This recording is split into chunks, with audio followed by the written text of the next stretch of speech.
Александр Новиков, главный тренер ГФСТ Сан Саныч. Вторую игру подряд команде не удается забить. Скажите, с чем это может быть связано?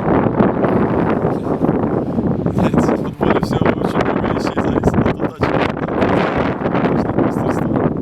Значит, не мастерство завершающей стадии. У нас человека, который бы 100% нам гарантировал гол, например, как в команде Санкт-Петербурга Можиков. Есть такой Александр, который в каждой игре забивает по мячу. Единственное, вчера, по-моему, было исключение.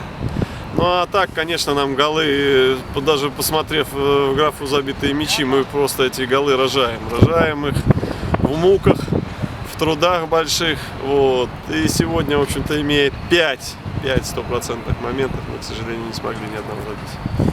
Удалось ли реализовать свои задумки на этот матч? Все ли получалось в команде? Ну, первый тайм мы планировали сыграть, в общем-то, строго в обороне, не пропустить и создать через фланги, создать остроту. Нам это удалось. У нас было, я говорю, моменты мы свои создали. А то, что в завершении не хватает мастерства, ну, надеюсь, ребята будут все-таки закаляться, и эти трудности их будут заставлять работать и работать еще лучше. Завтра предстоит матч с ближайшими преследователями, командой Санкт-Петербурга. Как будете готовиться к этому матчу? Видели ли вы соперника в деле? Во-первых, они сегодня играют, может быть, нам завтра их еще придется преследовать по турнирной таблице. И как соперника я вчера смотрел, и сегодня буду смотреть.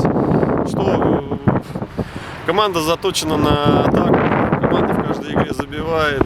Вот. Есть исполнители, которые исполняют и стандарты, и исполняют где-то вот эти вот моменты.